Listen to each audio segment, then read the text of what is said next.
Welcome to USA Global TV and Radio, where our mission is to provide education, entertainment, hope, and inspiration.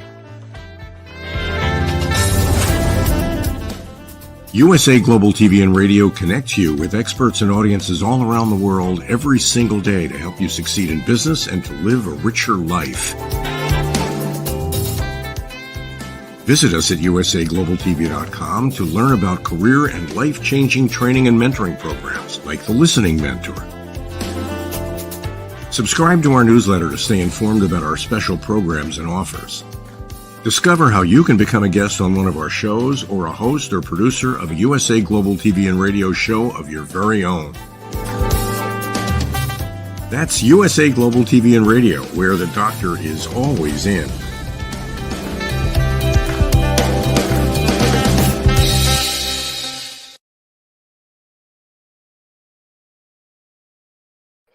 Good morning, good afternoon, good evening, and welcome home to USA Global TV and Radio. I'm Dr. JACALYN KERBECK, and our show today is the power of etiquette and manners.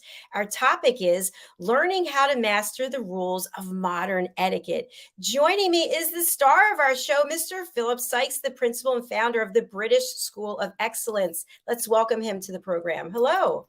Good day. Hello, Dr. JACALYN. How are you today? It's Friday, so Friday, there we go. I'm doing very well. So I know you've been traveling. How have things been going for you? Really well, thank you. I went to go and visit my 81-year-old mum, who, as you know, was recently widowed last year. So it was wonderful to see her, along with my son and my wife and her 82-year-old dad. And it just, you know what it's like, Dr. JACALYN, dealing with older people. It's not straightforward, so a lot of patience is required and a lot of sort of, just taking a lot of understanding on board. I agree with you. I'm thinking of taking yoga back up again. So it's always good to get more patient with ourselves and with others. And that's part of etiquette and manners as well. So for people who are joining us for the first time, they're thinking, what is this show all about? Philip, what would you share with them? What is it about? It's about learning to shift your mindset into incorporating the power of etiquette and manners in your emotional intelligence, and really understanding that every single one of us have a choice on how we choose to show up. And that is really the vision and focus of what was formerly known as the British School of Etiquette. And as of the last 2 years, it's been renamed to the British School of Excellence. The bedrock of the organization has always been etiquette, manners, emotional intelligence. How do we present ourselves? How are we showing up? And if people out there think etiquette and manners is for posh people, you couldn't be further from the truth, because etiquette and manners is for everybody out there. And it's never just been for posh people, that's for sure. Everything is about how do we engage with one another, how do we respect one another, how do we take care of one another, how do we help one another, are we being kind, are we making an effort to make a difference in this world? Absolutely. Thank you so much. And I'd love for us to just speak a little bit more about what we were talking about initially. Sometimes we get triggered by other people and we lose our cool. And of course, we're not acting in a heart-centric way, maybe for a few seconds, a few minutes, a few hours. What recommendations do you have for all of us about how we can recover when we kind of get triggered by someone? I love that question, Dr. JACALYN. And it's a question that brings a very sort of a smile to my face for various reasons. And whether we like it or not, the brain, as in our beautiful minds, and our tongue do not work well together.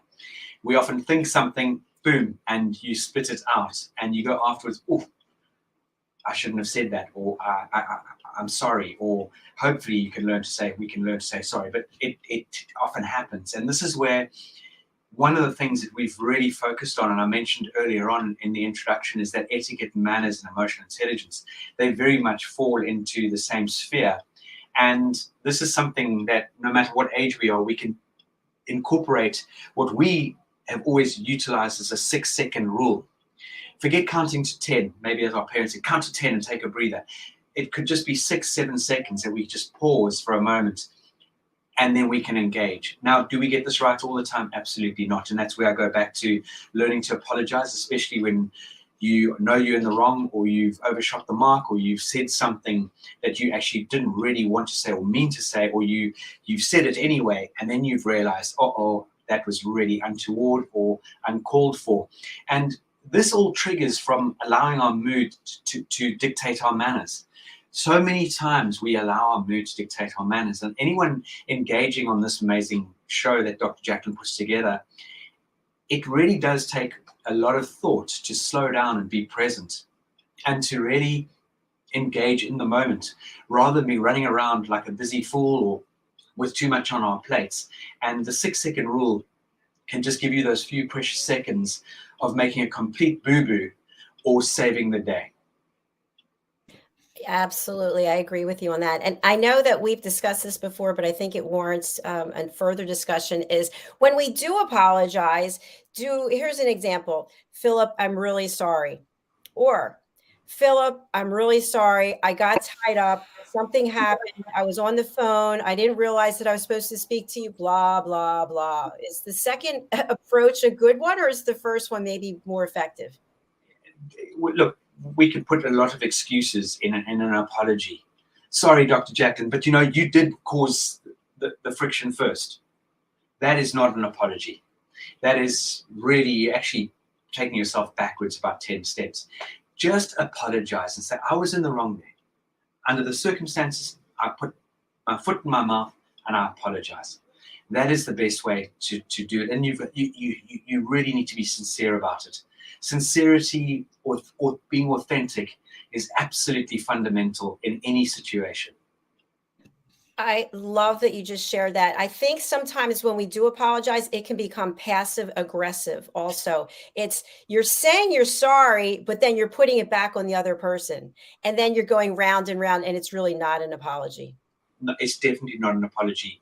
You're actually making an excuse for the way you behaved, really, at the end of the day. And it's that double-edged sword. And then the other person doesn't feel like they've been apologized to, and you're back at, actually, I think you're not even back at square one. As I said earlier, you've taken a few steps back. And I think when we are talking about the power of etiquette and manners, the power of listening is extremely important. And we've discussed how if our politicians, if people in leadership were actually listening to what their audience was saying to the people who are looking up to them, it might be a very different world. Oh, completely, 100%. And as you know, Dr. JACALYN, you very kindly produced the show for us this last Wednesday on our Live, Learn, Teach, Inspire with Dr. Justina Mutale, an amazing past delegate trainer student who is a huge ambassador on a global platform, a global level. And she really brought this home on Wednesday evening. It was Wednesday evening UK time, about how important it is that we do take these sort of things on board, and that the onus really falls on our shoulders to really listen and to understand the importance of what people are sharing with us, and then to take that on board and to give it some thought, give it some time, and then implement it. So many of us out there, for various reasons, and some of them are very obvious reasons, the digital world has sped up exponentially. So we are in the fourth industrial revolution, and it really has caused a huge amount of disruption to our lives because we have become so busy. And in a lot of the time, we've become busy fools. And funny enough, I was sent some statistics recently about where we are in the world today, how ADHD is up X%. And we're not just talking 5 or 10 or 15%, we're talking into the hundreds of percent. Sort of learning difficulties are up X%. There are just so many areas of we as human beings being affected by what is going on in this world. And if we just stopped for a moment and listened, we would be amazed at how much more dynamic we could become. But it's an art. It's something one can learn. We're not all good listeners. Human beings, I don't believe, are good listeners. And something else I completely agree with you. It is, I know this happens to me, is that I feel like I need to get back to people right away. And I've been called out on this a few times that, oh, maybe you should have thought about it before you responded. But I also feel that it's proper etiquette to get back to someone and not leave them hanging. Is there a rule of etiquette about the amount of time you should take to get back to someone? Yeah, absolutely. So, for example, let's break this down into various sectors and areas. If you've been very kindly invited to a wedding, to a party, to a networking event, to a cocktail party, you've had a nice invitation extended to you.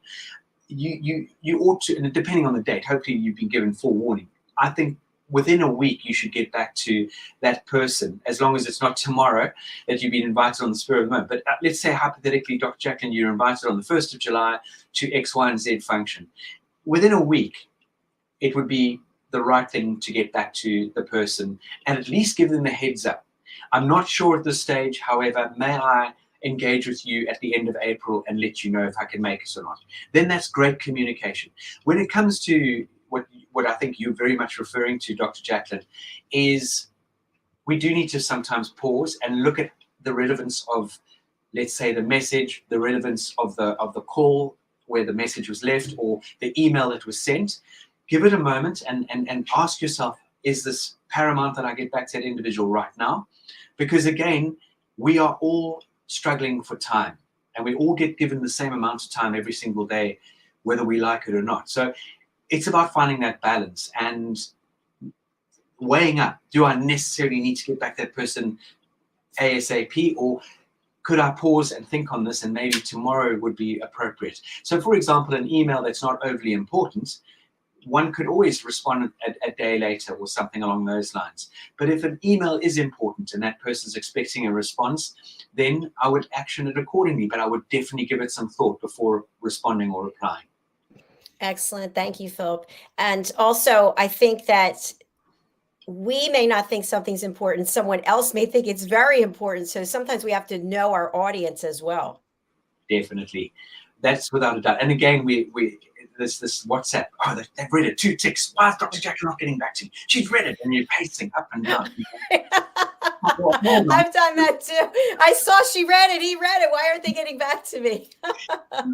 But again, I think that the right sort of scenario on etiquette manners when it comes to messaging is it appropriate? So for example, let's say, Dr. Jacalyn, you sent me a message at midday UK time today, and I've had a busy sort of day, and I'm running around and I'm going to bed at, let's say, 10 a.m. UK time, I think, or let's say not 10 a.m. The following morning I wake up at 6 a.m. in the morning or 8 a.m. Wow, I didn't get back to Dr. Jacalyn yesterday. And I send you a message where you're 5 hours behind the UK.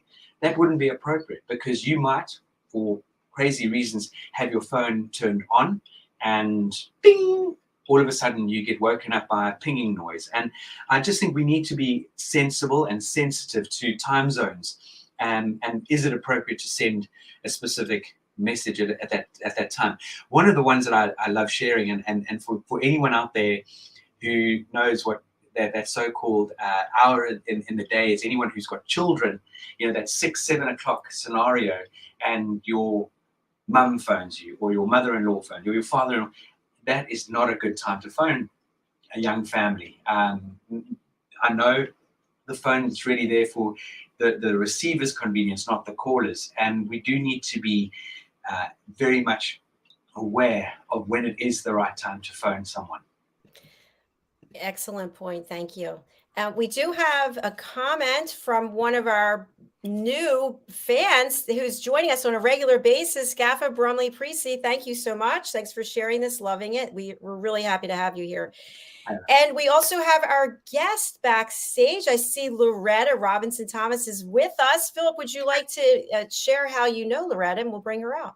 This is one very dynamic woman, all the way from the beautiful island of the Bahamas, Nassau, a very dynamic individual who is not only an academic, not only does she direct so many different businesses, she has a passion for engaging with people. She has a passion for giving people the tools to be more confident. She's got this quintessential, beautiful tea room based on the island, Cafe Channing Noel, and I know it's in its infancy. We might even have an announcement today. I'm not sure. I'll leave that up to Loretta, but there's something that Loretta's been working on in the wings, which is very much focusing on a coaching environment and helping people grow and develop. So it's just an absolute joy, as always, to welcome Loretta Thomas. Hi, Loretta. Nice to see you. Good morning. It's morning here in the Bahamas, and it's probably afternoon where you are. And it's a pleasure to be with you always, always. Thank you for inviting me. Lovely to see you. So lovely to see you, Loretta. How are you? I'm wonderful, thank you. Very busy, but looking forward to, yes, our announcement, which should be the opening of the Duchess Afternoon Tea and Dining Salon. And so we expect the Duchess, which is a quintessential British environment, executing the civility, glamour, elegance of a British tea room. So we are very excited and happy to share the announcement, and looking forward to opening in the next 3 weeks. So meanwhile, we are still serving afternoon tea at the Cafe Channing Noel, which is our main emporium. So coming on stream is the Duchess Afternoon Tea and Dining Salon. And of course, in both environments, we will be executing our the etiquette of kindness, which includes the etiquette of fine dining in a social and business environment. So I'm very excited to share my knowledge and expertise with, we have an audience that is anticipating this. And so we are really looking forward to just executing it, inspiring people, motivating people, and just helping them also to be the best version of themselves, whether it is in a social environment or a professional environment, or simply, but which is very important, interacting with their families and friends. Congratulations. That is super exciting. Thank you. Loretta, when did you realize you had this passion to give back and to provide places where people can come together and just enjoy life? You know, Dr. JACALYN, I think I was about 9 years old when, you know, going home after school was such a safe, beautiful, and welcoming environment. And we always served tea at home. I'm in the Bahamas, which is a part of the Commonwealth. And I come from a family that love all things British. And my mother absolutely adored the late Her Majesty. So I grew up in an environment where if you did well in school, you got a cup of tea and beautiful sandwiches. You came home with a tummy ache, you got a pot of tea, beautiful sandwiches and pastry. So it was always something delicate and beautiful waiting for us at home. And I began to bring my friends home from school. And in doing so, they also received an appreciation for the etiquette and dining and just having afternoon tea.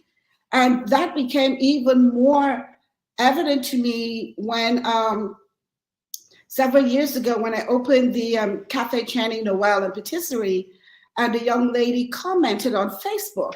And she said, I came home with you after school one day. We were 9 years old, and I'll never forget having tea at your home in beautiful china, and your mother made the most beautiful sandwiches, cookies, and cakes.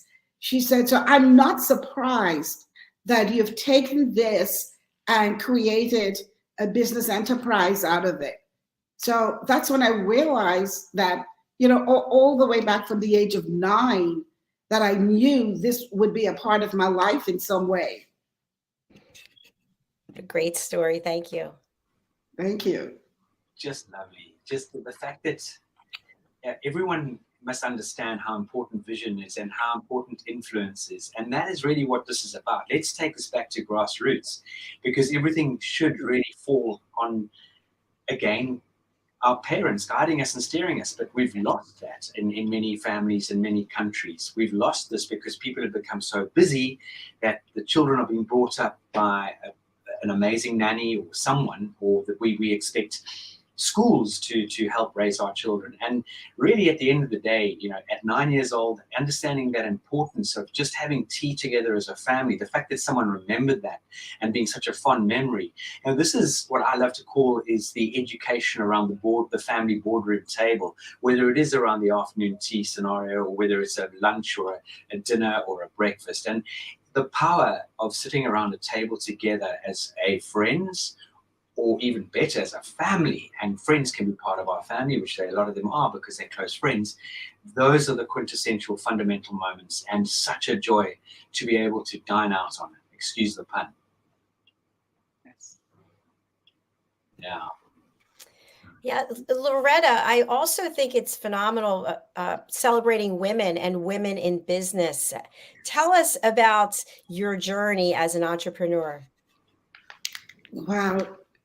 I am always excited and passionate to share my journey and also to inspire and encourage women, particularly women and young girls.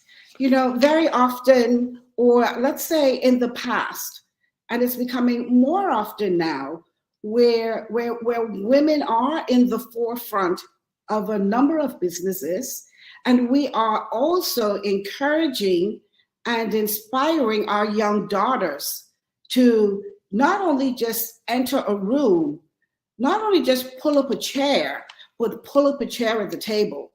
And like, I have 2 young daughters, and I encourage them, if there is no chair at the table, you know the saying, build your own or bring your own. And they too are stepping forward in their own right. Now, being in an environment where we get a lot of women come into my establishment because it's beautiful, it's comfortable, and it's a place that makes you feel inspired. And women always ask me the question, how did you come up with this idea? How did you know that it would work? What just inspired you? And how did you move forward? And I'm always happy to say to them, it burns inside of you. It is something that's in you, and you know it's there.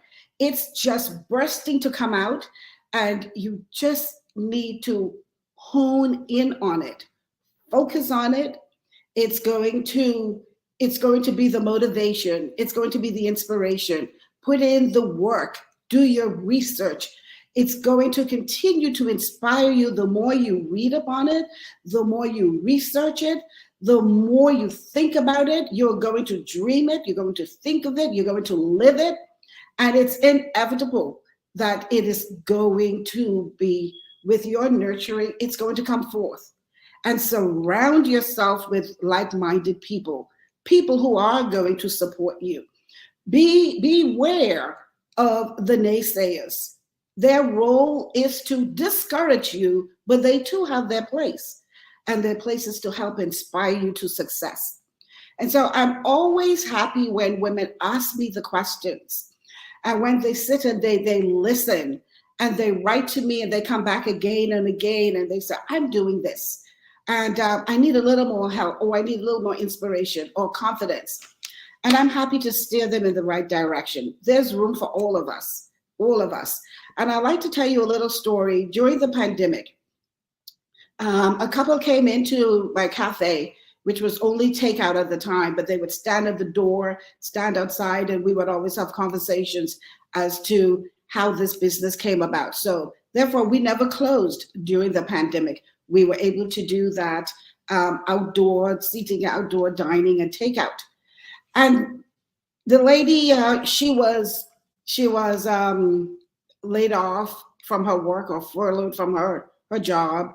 Her husband also lost his job, and he was the pastor of a church in the inner city, which most people would refer to as a not so pleasant environment.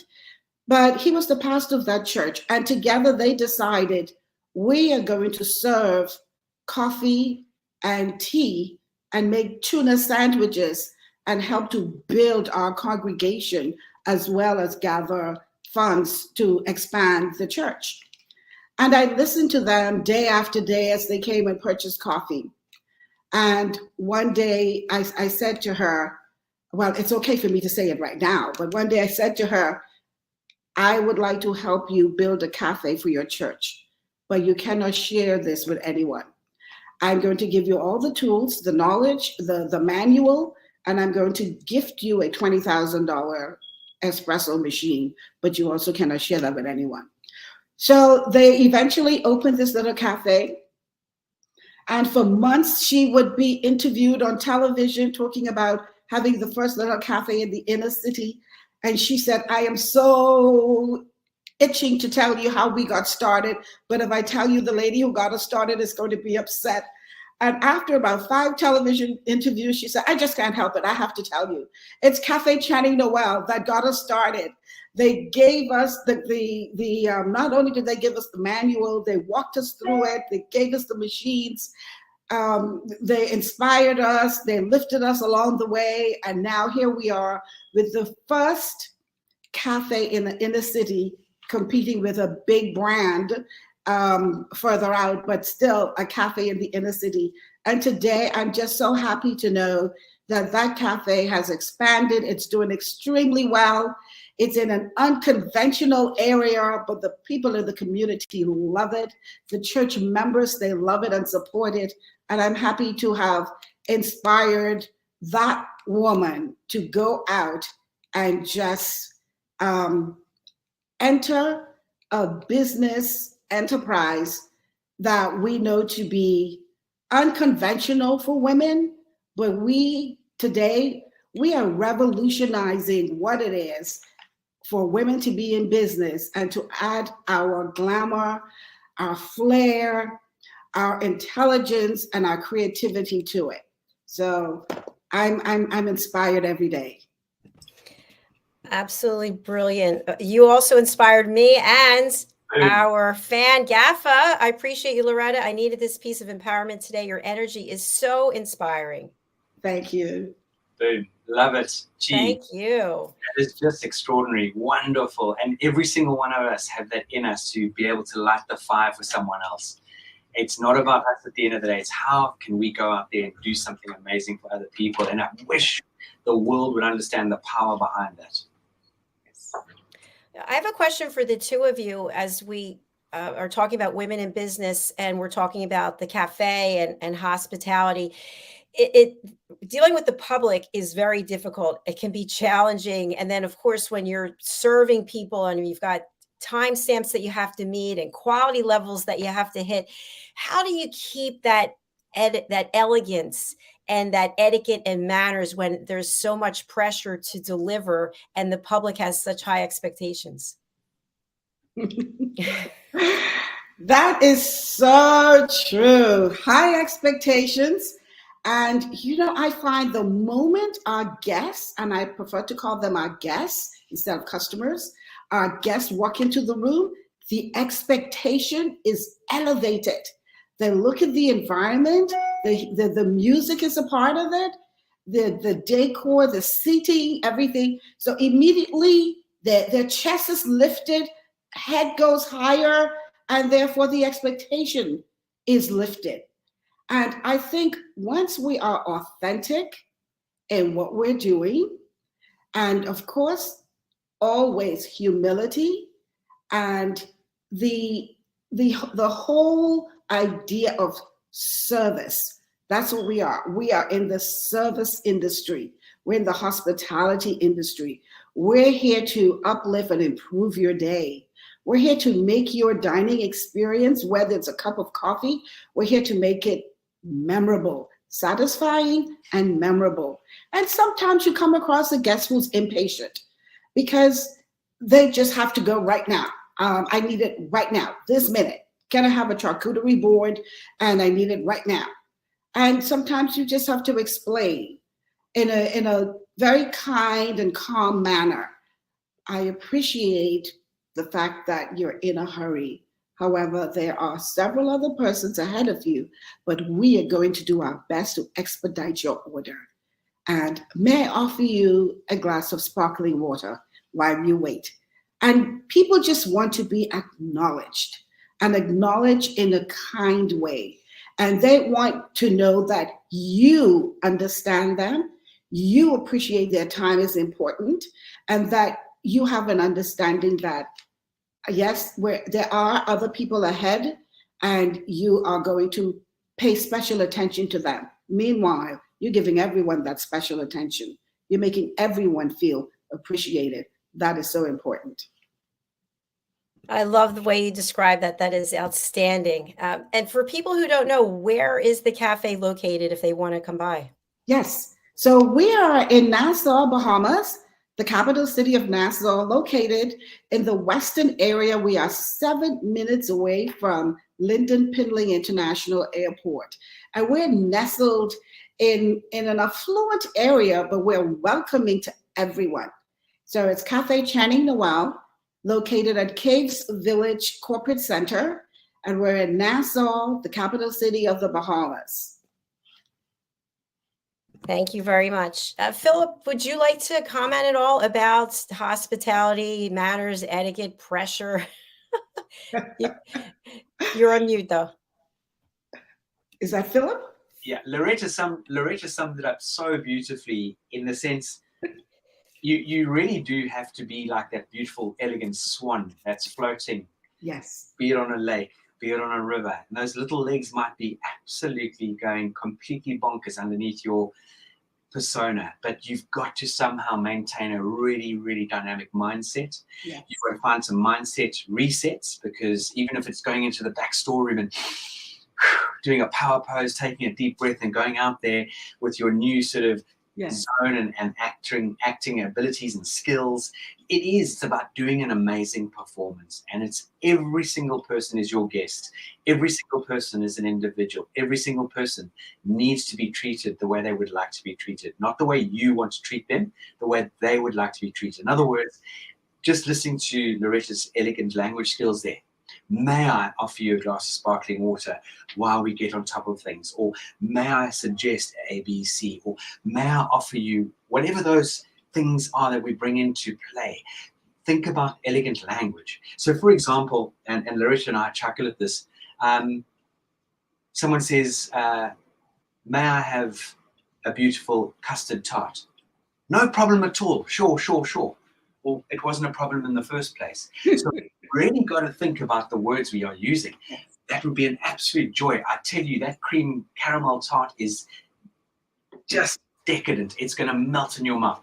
I'll get it right away for you and move toward and have action. So everything in any industry, it's not just in beautiful Cafe Channing Noel or any of these gorgeous eateries or coffee shops or restaurants or hotels. It's in every business. We've really got to think about the elegance and how we serve and how we really engage and how do we make people feel.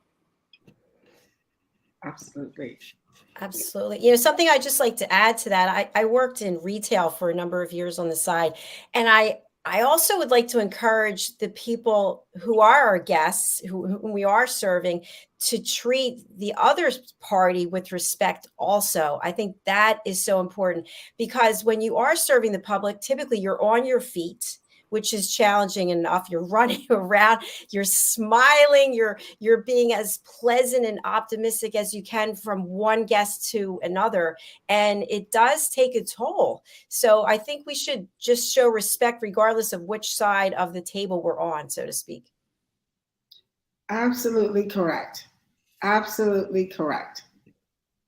Yes. I agree with you. Because you will come across that guest who is not going to be, what you would say, equipped with the knowledge or skill of being a guest. And sometimes they are abrupt, and sometimes they are what we would call rude. And we just have to temper that for them. But they too have a responsibility to be kind and to be courteous. I know of a guest who threw the money. Okay, he was paying for a coffee. He had to wait. He did not like the fact that there were probably 5 persons ahead of him. So after his coffee was served to him, and it was a takeout order, he took the money and he threw it at the cashier. I mean, that was just so inappropriate, rude, and there's absolutely no excuse for that. So yes, your guests also have a responsibility to be courteous and to be kind and to remember they're not the only guests. You walk into an establishment and there are others who have been waiting as well. So we have to be patient, be centered, be kind. Thank you so much for sharing that, Loretta. And as a follow-up to that, when we think about service, okay, whether it's here on a television platform, in a school, in a cafe, everything doesn't go right all the time. Sometimes things go awry, they're out of our control.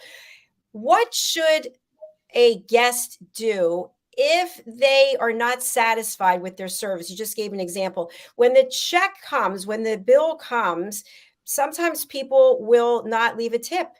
And now the server gets punished for that. What are your thoughts? What can you share with our audience? And that does happen infrequently, thankfully. And we always thank the guests, and we use that opportunity to reflect. And we would say, not that something went wrong, but there was something that wasn't either pleasing to the guests, or the guests simply did not have the funds, or the guests felt that gratuity is included and I don't feel like my server went beyond the call of his duty or her duty. And there are times when it has absolutely nothing to do with the service. But if it does, and I would say, was everything to your liking? And how can we make your day better? And if they complained about something that's legitimate, I personally would offer them another experience and said, please do come on Sunday. I'd love for you to be my guest. And I would have them actually sit with me and have a meal with me. And I've actually cultivated a number of friendships based on that, where someone was not happy with the service. And they are now some of the best guests that we have, because we've had that opportunity to sit together, have the meal, and it's a one-on-one, and they realize that which transpired is not how we operate on a regular basis, and that how you feel matters to us. And we've been able to turn that around just by doing that. Loretta, I love your word choice. I love how you described it as an experience. I love how you turned it around and made it welcoming for someone to actually get to know you and have another opportunity. That is a very smart business person right there.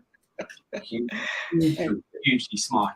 And it is, again, as people who are brave enough to go into any business on their own, anyone, it's not an easy thing to do. It takes courage. It takes a huge amount of commitment in everything, sacrifices. And there's always that wonderful example of the iceberg that is floating in the ocean. And someone sees the tip of the iceberg and they see Cafe Channing Noel and they see, various bits and pieces going around the island that the Thomas family have incorporated. But they haven't seen what's floating underneath the ocean of the hard work, the sleepless nights, that dedication, that vision, that passion, that focus. And when it comes to incorporating and engaging with clients and our guests, we need to also take on board as a restaurateur or a cafe owner that sometimes that couple might be having a fisticuff and you just happen to be their punch bag. And it's not that you've done anything wrong. We might feel that we've done something wrong because of the way they're behaving and acting toward us. But we need to be able to, and this is where your strong emotional intelligence comes into the equation here, coupling with your manners and etiquette, coupling with your listening, to take everything into account, being very, very present in each situation, that we can assess it and make something that maybe where the feathers have been ruffled and you've ended up being the punch bag, you can absolutely turn it around. Just how Loretta's done it so elegantly by inviting someone back, even though she may know full well that no one within their establishment was at fault. But the individuals were coming in with a bear like a sore head, or something has triggered something outside the premises, but they've walked in with that sitting on their shoulders. So there's so many facets to any business out there, and it's the same sort of scenario that why do human beings feel we can pick up the phone to somebody and shout down the phone at the person who's answered the phone? And just as you said earlier, Dr. JACALYN, it's not that poor person's, she's the person or he's the person answering the phone as the customer sort of service person. They're there to listen, to take messages, to give, but all of a sudden they're being used as being smashed on the head. And it's got very little to do with them. It's because someone has literally picked up the phone in a foul mood, and this goes back to what we started off on the show today, Dr. JACALYN, incorporating our 6-second rule, sleeping on it for 20 minutes, maybe going for a walk around the block, whatever it might be. So I'm going to encourage anybody, if you're going out for a meal into any environment where there's entertainment and you're not in the right frame of mind, take a walk around the block, just breathe, do a bit of meditation, and then go in there with the right mindset, because your experience will be exponential. Outstanding. Thank you, Philip.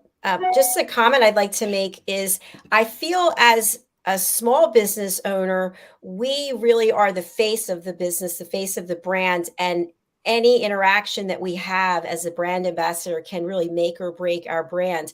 When we think of large corporations, global companies, and service levels that are not where they need to be, I know myself, I've been guilty of calling the cable company and just losing it after waiting on hold. And that's my point, is that sometimes the whole customer experience really needs to be revisited, because if you're making your client, your guest, your customer wait for an hour, 45 minutes, by the time that they actually get to speak to a human being, that person is upset. Now I know I'm going to be waiting an hour. So now I'm very calm, cool, and collected. But I think also as business owners, we need to look at what is that customer experience like, put ourselves on the other side and see, are we hitting all the benchmarks? Do we have the right frame of mind? And then when we demonstrate that, hopefully it will shine through to our staff, to employees, and to our guests. Yes. Absolutely. Absolutely. And we've got to be on our toes all the time. I mean, you know, from Loretta's perspective with Cafe Channing Noel and the Duchess is going to be launching, she needs to have her spies going in there that no one knows that they might be a secret diner, and just giving Loretta feedback when she might not be there, you know. And it's fundamental that we, as you say, we've got to be on our A game. And how do we do that? We've got to find tools to help us. And that's where I truly feel, and I'm not saying all big corporates fall down, but for example, I know I was on the phone for an hour, short 45 minutes, to one of the pension companies that you've got a selection of pension companies you can set your team's pensions at. And I was on the phone for 45 minutes, and I didn't get annoyed or anything. I put the phone down eventually, and I used their live chat, and fortunately their live chat was quite responsive. But at the end of the day, it's these big organizations that really need to step up to the mark, because what we tend to find with these big organizations, they're dining out on the fact that they've got the monopoly, the fact that they've got the customer base, and if we lose a few, who cares sort of scenario. And this goes back to what we were talking about on Wednesday about running countries. You know, running a business, running a country, they're not, they're obviously different moving parts, but at the end of the day, it's about people. And fascinating. I had a conversation with an interesting, very close friend of ours a few days ago. And if you think about those people who head up the UN and who head up all these big conglomerates that so-called rule the world, who voted for them? Who voted for them? We didn't, as the public, vote for them. And this is something that I think as human beings we need to understand. It's taking this a step further, that we are being taken for granted as human beings. And I think a lot of us end up being puppets on the end of a string because they're these powerful people, so-called taking charge, but no one's actually elected them. And that's quite a frightening thing to take on board. Yes, thank you so much, Philip. Loretta, would you like to comment on that? And then we'll close out. But, you know, yes, small companies, it's a lot more challenging for small companies. And I say, when you have brands like the most popular coffee brand, probably in the world, and when you have brands like those brands, you do not see the face of the owner or the founder or the board of directors, you do not see those faces. The faces you see are the everyday people who are serving your beverage. Same as in Cafe, but in Cafe Channing Noel, you see me. I am authentically my brand. When I walk in, people know who I am. And if they do not, they look around and inevitably they're going to meet me, and they would say something to the effect that I knew you had to be the owner. The moment you walked in, the place just lit up. I just knew you had to be the owner. But it's all about being authentically who your brand is, because you are your brand. You represent your brand. Your brand is you.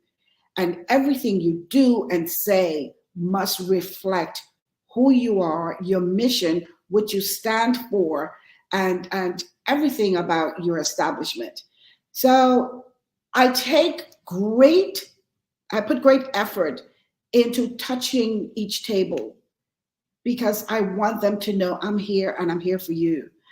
I don't ever want to lose a client or a guest or a customer, but so far, even if we have had an unhappy customer or guest, they have come back and they've said, "You've made me feel so special.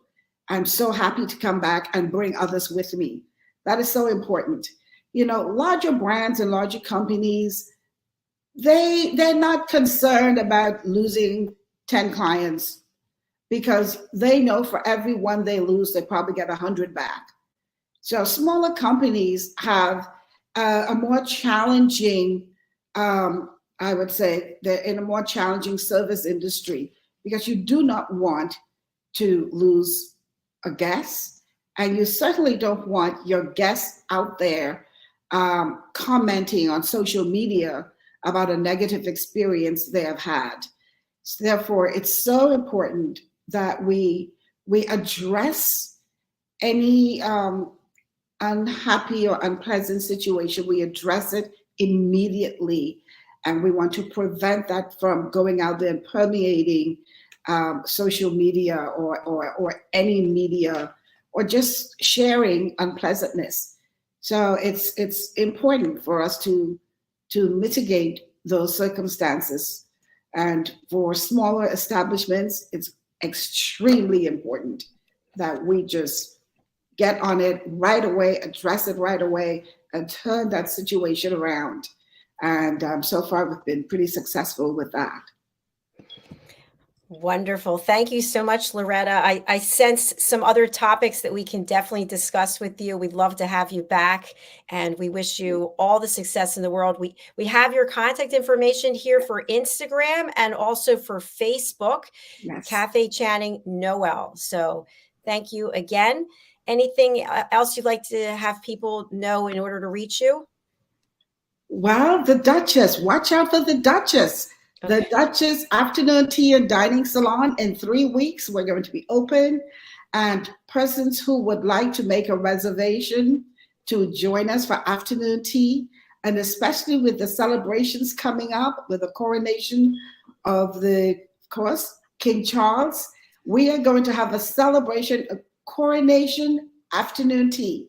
So persons who would like to join us, I say, watch out for our social media page on Facebook and Instagram. We will certainly be making those announcements as to how you can join us, make a reservation, and join us in person. And also, we plan to record some of our events, and which will be on our social media platform as well. Excellent. Do come back and share with us after the opening. We'd love to have you. Thank you. Thank My you. pleasure. Thank you. And Philip, what's the best way for people to reach out to you and to sign up for some courses now? I know you have a special event coming up in June. Yeah, there are lots of things coming up over the next few months and few weeks. We have got a train-the-trainer taking place in May. We've got our amazing, wonderful London experience, which Loretta and her husband and some guests are joining us for. That's going to be outstanding. It's going to be a week of immersion into the English season and into some wonderful, gorgeous, just scrumptious elegance and just things that the UK has to offer. So anyone wanting to reach out to us, please email us at hello@thebritishschoolofexcellence.com.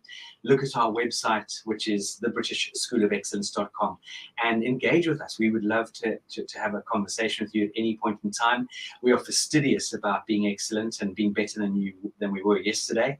And again, sending everyone the best weekend ahead, and we look forward to seeing you next week. Thank you so much. Thank you, Philip. Thank you, Loretta. And thank you, everyone watching, whether it's live or on the replay, or if you're listening. We really do value you. If you'd like to be a guest on any of our shows, please go to our website, usaglobaltv.com/book your session. Happy Friday. Happy Saturday, wherever you are in the world. Bye for now. Thank you so much. Thanks, Larissa. Thank you, Dr. Thank you. My Bye. pleasure. Have a great weekend. You too. Bye.